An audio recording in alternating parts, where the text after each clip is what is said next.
Hello everyone and welcome to only IAS. स्वागत है आपका 27 जनवरी की प्रीलिम बूस्टर न्यूज़ डिस्कशन में। तो चलिए शुरू करते हैं आज के इंपॉर्टेंट न्यूज़ आर्टिकल्स के बारे में हमारी तैयारी। सबसे पहले शुरू करने से पहले मैं आपको एक इन्फॉर्मेशन देना चाहूँगा कि आपकी जो भी प्रिपरेशन अभी तक हुई है उसको अगर आप जाँचना चाहते हैं तो आपके लिए बहुत अच्छा मौका है। हमारा प्रज्ञान का all India UPSC mock GS1 6 फरवरी को होने वाला है।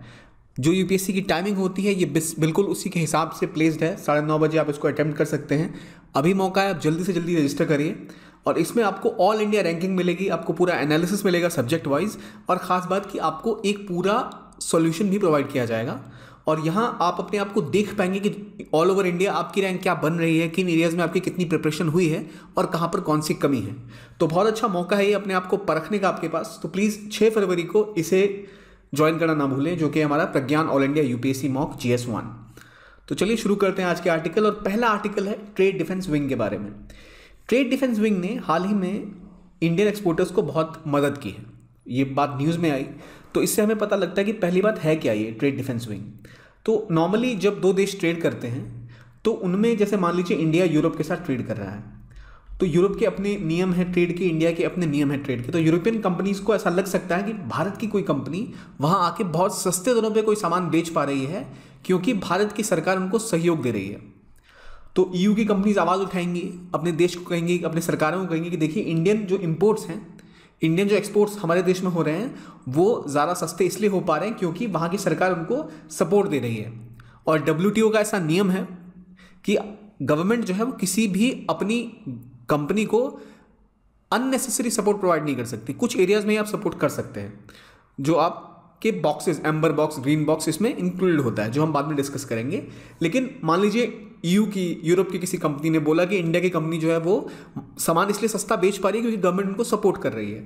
तो वहाँ की सरकार क्या करेगी, फिर कहेगी अच्छी ऐसी बात है तो चलिए हम इनके ऊपर काउंटर वेलिंग ड्यूटीज़ लगा देते हैं। कुछ ड्यूटीज़ लग जाएगी इंडिया से, जो भी सामान जर्मनी या ब्रिटेन जाएगा उसके ऊपर वहाँ की सरकार लगा देगी ड्यूटीज़, ताकि उनका दाम बढ़ जाए। तो ये लगाया जाता है ताकि एक लेवल प्लेइंग फील्ड बन जाए हर एक गुड के सामने। जो भी सामान आ रहा है, अगर भारत से आ रहा है तो भारत की सरकार जितने की मदद कर रही है उतना का वो उसके ऊपर एक ड्यूटी लगा देगी उस गुड्स के ऊपर। तो पहले अगर 80 रुपये का था तो 20 रुपये की ड्यूटी लग गई, वो भी चीज़ वहाँ 100 रुपये की बिकने लगेगी। इंडिया में आप देखते हैं चाइनीज़ गुड्स जो हैं अक्सर बहुत सस्ते पड़ते हैं। क्यों?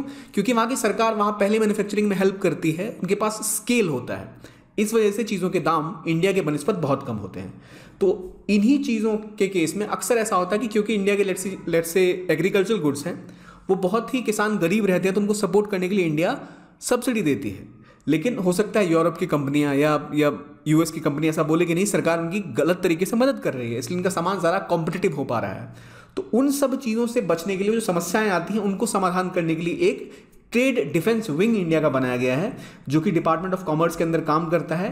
जो भारतीय एक्सपोर्टर्स को ये जो समस्याएं आती हैं कि भाई हमारे सामान के ऊपर कोई विदेशी सरकार ड्यूटीज़ ना लगा दे काउंटर वेलिंग इस चक्कर में कि उन्हें लगे कि हमें अननेसेसरी सपोर्ट मिल रहा है। तो ऐसी जो इन्वेस्टिगेशंस की जाती हैं भारत की कंपनीज के खिलाफ विदेशी सरकारों द्वारा, तो उन एक्सपोर्टर्स को वो बताती है कि कैसे इसको डिफेंड किया जाए, क्या किस तरह कोलेबरेट किया जाए, कैसे उन्हें बताया जाए कि देखिए ये जो चीज़ें चल रही हैं ये एडिशनल सपोर्ट नहीं है और ये कोई ऐसी धांधली नहीं है। इंडियन जो गुड्स हैं वो कॉम्पिटिटिव हैं और सही तरीके से प्रोड्यूस हुए हैं, इसलिए इनका दाम इतना ही है जितना आपको मिल रहा है। तो इसलिए ये ट्रेड डिफेंस विंग बनाया गया था, जो 2016 में शुरू किया गया ताकि इंडियन एक्सपोर्टर्स को मदद मिल सके। और इसका फ़ायदा ये हुआ है कि USA और EU में कई जगहों पर कई गुड्स पे जो पहले काउंटर वेलिंग ड्यूटीज़ लगती थी या और ड्यूटीज़ लगा दी जाती थी, टैरिफ लगा दिए जाते थे, उनमें कमी पाई गई है। तो मैंने आपको बता दिया काउंटर वेलिंग ड्यूटीज़ क्या होती है, टैरिफ क्या होती है, और उनमें कमी की गई जब से ये ट्रेड डिफेंस विंग बनी है, क्योंकि अब इंडियन एक्सपोर्टर बेहतर तरीके से अपना पक्ष रख पाते हैं अमेरिकन या फिर US या यूरोपियन अथॉरिटीज़ के सामने। जब वहाँ की कंपनियाँ आती हैं, सरकार अपने इन्वेस्टिगेटिव एजेंसीज़ को भेजती है, तो ये लोग अपने आप को बेहतर तरीके से डिफेंड कर पाते हैं। अगला आर्टिकल बात करता है climate hazards and vulnerability Atlas of India के बारे में। देखिए ये टॉपिक जो है वैसे उतना इंपॉर्टेंट आपके प्रीलिम्स के हिसाब से नहीं है, पर अक्सर मेंस में आपको ज्योग्राफी में या डिजास्टर मैनेजमेंट में ऐसे क्वेश्चंस पूछे जाते हैं जहां आपको बोला जाता है कि चलिए आप बताइए इंडिया के हज़ार्ड एरियाज़ के बारे में, या बताइए कि वल्नरेबिलिटी कितनी है इंडिया में टुवर्ड्स डिजास्टर मैनेजमेंट। तो वहाँ अगर आप ऐसा एक हैंड ड्रॉन मैप बना दे साइड में अपने आंसर के साथ, तो आपको एडिशनल मार्क्स मिलने के चांसेस बहुत ज़्यादा बढ़ जाते हैं।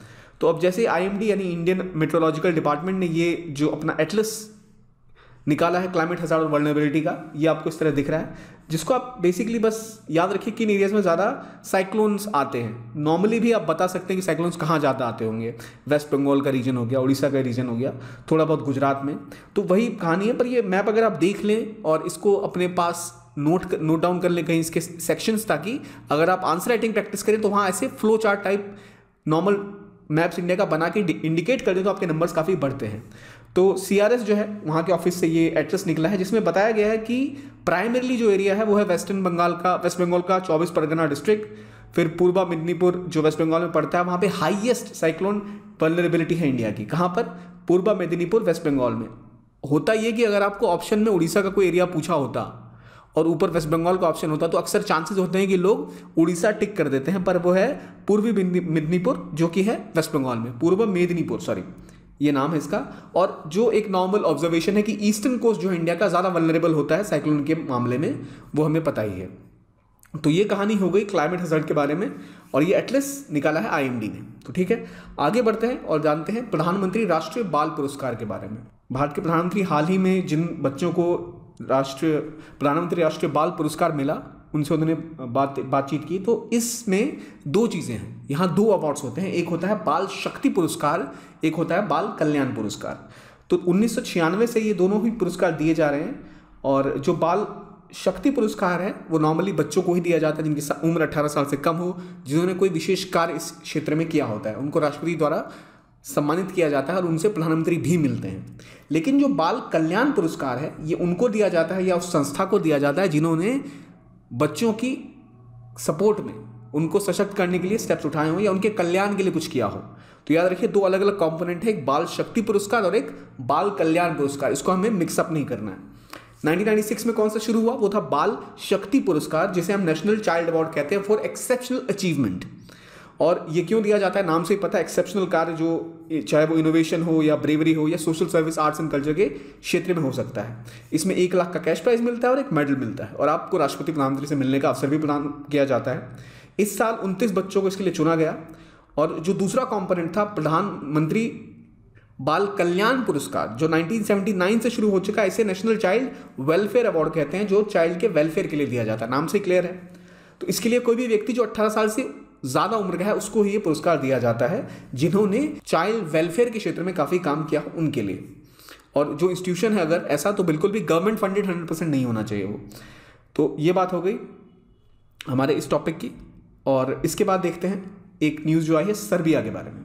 सर्बिया असल में ईस्टर्न यूरोपियन कंट्री है एक, जहाँ की गवर्नमेंट ने हाल ही में जो एक एंग्लो ऑस्ट्रेलियन कंपनी है रियो टिंटो, उसका माइनिंग लाइसेंस कैंसिल कर दिया।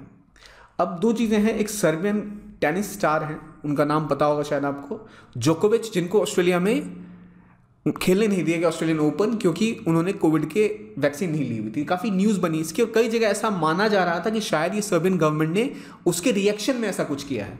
पर इनका कहना है कि नहीं, ये जो माइनिंग का केस था, यहाँ पहले से बहुत विरोध प्रदर्शन हो रहा था इस कंपनी के खिलाफ, इसीलिए इसको हमने अभी इसका लाइसेंस हमने रिवोक कर दिया। लिथियम माइनिंग होती है कहाँ? सर्बिया में।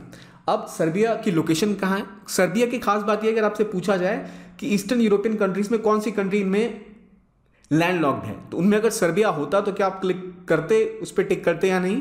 सवाल ये। तो हाँ, ये बिल्कुल भी एक खुद से एक लैंडलॉक कंट्री है, सेंट्रल सदर्न यूरोप का पार्ट है, ये बाल्कन पेनिनसुला में पड़ती है। और इसके आसपास Bosnia, Herzegovina, Bulgaria, Croatia, Hungary etcetera पड़ते हैं। ये रीजन आप इस मैप में देख सकते हैं। सर्बिया की राजधानी बेलग्रेड है और काफ़ी प्रचलित देश है ये।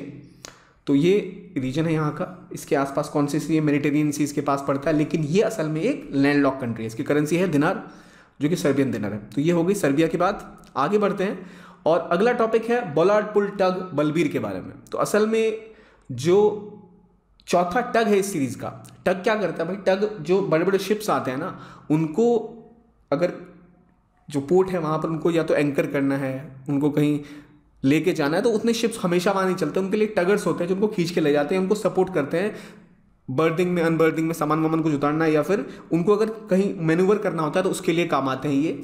और वही एक है बलबीर, जिसको कंस्ट्रक्शन के लिए कॉन्ट्रैक्ट भी दिया गया और अब डिलीवर किया गया है नेवल डॉकयार्ड मुंबई में। तो किस काम आते हैं ये? तो भाई मैन्यूबिलिटी बढ़ाने के लिए, डॉकिंग के लिए या फिर असिस्टेंट जो भी कार्य उनको करने एडिशनल उसके लिए काम आते हैं। तो ये हो गई इसकी बात। इससे पहले वीरन और बलराज दो अलग टग्स थे जिनको पहले इंक्लूड किया गया, और एक बलराम टग को भी इंक्लूड किया गया। तो टग्स क्या हो गया आपको पता लग गया, और ये कैसे नेवल शिप से अलग है इसकी जानकारी आपको हो गई। अगला आर्टिकल बात करता है अमर जवान ज्योति और जो नेशनल वॉर मेमोरियल बना है इसके बारे में। तो क्या विवाद है असल में, देखिए असल में जो हमने देखा कि अमर जवान ज्योति को बोला गया कि अब उसको बुझा दिया जाएगा, और वो जो उसमें ज्योति जलती रहती थी उसको जो नेशनल वॉर मेमोरियल है वहां पर मिला दिया जाएगा। तो क्या है असल में, काफ़ी लोग इससे काफ़ी दुखी भी थे, और क्या विवाद है ये समझते हैं। पहली बात कि अमर जवान ज्योति क्या है। सबसे पहले आपको इतना पता होना चाहिए कि इंडिया गेट न्यू दिल्ली में है, काफ़ी प्रचलित जगह है वो। इंडिया गेट पे एक अमर जवान ज्योति की स्थापना की गई थी 1971 में, जब भारत के 3483 जवान शहीद हुए थे युद्ध में। उनकी बलिदान को ध्यान में रखते हुए ये 1972 में 26 जनवरी को शुरू किया गया था अमर जवान ज्योति इंडिया गेट पे। तो याद रखिए किस चीज़ के लिए, 1971 के जो मार्टियर्स थे उनके लिए। उससे पहले ऑलरेडी जो इंडिया गेट था वो बनाया गया था ब्रिटिश सरकार जब थी भारत की तब उस समय, और जो ब्रिटिश सोल्जर्स जो शहीद हुए थे वर्ल्ड वॉर 1 में या फिर एंग्लो अफगान वॉर जो हुई थी पहली, उसमें उनके लिए इंडिया गेट पे उनके नाम भी लिखे हुए थे, जो आपको दिखता है उसके ऊपर लिखा हुआ। लेकिन जैसे हमें पता होता है कि शहीदों के नाम लिखे होते हैं इंडिया गेट के ऊपर, वहाँ जो इंडियन वॉर्स में जो फौजी या जो जवान शहीद हुए उनके नाम उसके ऊपर नहीं होते हैं, और वो भी सारे सबके नाम वहाँ पे नहीं है, और उसके बाद के तो नाम है ही नहीं बिल्कुल भी। तो ये एटर्नल फ्लेम लगाई गई थी अमर जवान ज्योति पे इंडिया गेट के पास एज अ सिंबल कि जो भारतीय सैनिकों ने अपनी जान देश के लिए निछावर की उसके लिए। अब इसी चीज़ को ध्यान में रखते हुए 2019 में एक नेशनल वॉर मेमोरियल बनाया गया। ये भारत के जितने भी युद्ध हुए हैं या जितने भी जवान शहीद हुए हैं 1947 के बाद, उन सभी की याद में इसको बनाया गया। इसमें पूरा लेआउट बनाया गया, 4 सर्कल बनाए गए हैं, अमर चक्र, वीरता चक्र, त्याग चक्र और रक्षक चक्र। तो इसमें कोशिश ये की गई है कि जितने भी लोग हैं जो शहीद हुए हैं उन सभी के नाम इंक्लूड किए जाएं। जो हमारा जो 1971 वॉर वाला मेमोरियल है जो इंडिया गेट है उसके ऊपर उनके नाम मेंशन नहीं है। तो ऑल ओवर जो इंडिया में जितने भी जवान शहीद हुए उन सबको एक उनकी याद में एक वॉर मेमोरियल बनाया गया, और वहाँ पर ऑलरेडी वो स्थापित किया गया। इसलिए जो अमर जवान ज्योति है वो शिफ्ट होके अब नेशनल वॉर मेमोरियल के पास जा चुकी है, उससे उसको समाहित कर दिया गया है।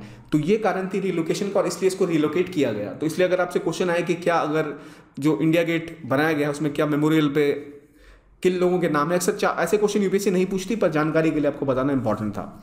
आगे बढ़ते हैं और अगला टॉपिक है सुभाष चंद्र बोस के बारे में, जिनका एक बड़ा ही भव्य स्मारक बनेगा, और उनकी 125वीं जो इस बार बर्थ एनिवर्सरी थी, इसके लिए एक स्टैचू इंडिया गेट पे लगाया जाएगा। अब खास बात, सुभाष चंद्र बोस के जन्मदिवस पे एक दिवस भी मनाया जाता है जो है पराक्रम दिवस, जो 23 जनवरी को मनाया जाता है। और ख़ास बात हम सबको पता है कि इन्होंने नेशनल सर्विस जो Indian national service civil services थी वो भी पास आउट किया था उस समय में, और एक बड़ा रोल निभाया था आज़ादी में। लेकिन मेरा आपसे सवाल है, क्या जो आज़ाद हिंद फौज है उसकी स्थापना सुभाष चंद्र बोस ने की थी? तो नेताजी सुभाष चंद्र बोस का जो योगदान है भारतीय स्वतंत्रता संग्राम में हम सबको पता है। इंडियन नेशनल आर्मी को उन्होंने लीड भी किया, और इसके अलावा इससे पहले वो अलग अलग लेवल पे कांग्रेस में भी शामिल रहे और मूवमेंट का पार्ट रहे। तो वो उन्होंने पहले जवाहरलाल नेहरू के साथ मिलके जो मोतीलाल नेहरू रिपोर्ट थी उसको भी अपोज किया था, हमेशा फुल इंडिपेंडेंस की बात की थी। और इनको किस सेशन में कांग्रेस का अध्यक्ष बनाया गया था ज़रा बताइए मुझे आप। और इसके अलावा इनके विवाद भी रहे थे महात्मा गांधी जी के साथ कुछ मुद्दों पर, और फिर इन्होंने एक फॉरवर्ड ब्लॉक नाम की एक पार्टी की भी स्थापना की थी, ताकि जो लेफ्ट की पार्टीज हैं इंडियन पॉलिटिकल सर्कल्स में वो सब आके और मजबूती के साथ अंग्रेजों के खिलाफ अपना एरिया मजबूत कर सके। इसके बाद इंडियन नेशनल आर्मी की स्थापना हुई, इन्होंने उसको ज्वाइन करा, और आज़ाद हिंद फौज यानी इंडियन नेशनल आर्मी को इन्होंने लीड किया था, जो बाद में लड़े थे ब्रिटिशर्स के साथ। तो ये हो गई कहानी, और इनके इसी योगदान को देखते हुए इनके जन्मदिवस पे कौन सा दिवस शुरू किया गया है, अभी मैंने थोड़ी देर पहले आपको बताया था, बताइए मुझे। उसके बाद इन्हीं के नाम पर एक सुभाष चंद्र बोस आपदा प्रबंधन पुरस्कार भी दिया जाता है, जो नाम से क्लियर है कि जो देश में कंट्रीब्यूशन करते हैं डिजास्टर मैनेजमेंट के क्षेत्र में उनको ये पुरस्कार दिया जाता है हर एक साल 23 जनवरी को, जिसमें 51 लाख का कैश प्राइज और एक सर्टिफिकेट दिया जाता है। तो ये हो गए आज के इंपॉर्टेंट टॉपिक्स, और देखते हैं कितना आपको अभी तक जो हमने पढ़ा वो याद है। Countervailing duty is a protectionist tariff that a domestic government imposes on a foreign import that is believed a price below fair market value. दूसरा, climate hazard and vulnerability atlas of India developed by scientists at CRS office of the IMD Pune बाल कल्याण पुरस्कार की eligibility है कोई भी child जो 5 से 18 साल का हो, Serbia as a landlocked country and Subhash Chandra Bose favoured the Motilal Nehru report. मुझे उम्मीद है कि आपने सारे आंसर सही टिक किए होंगे, बहुत ही बेसिक सी बातें इसे हमने डिस्कस की। तो आज के आर्टिकल के लिए इतना ही। Thank you very much and keep on watching only IAS।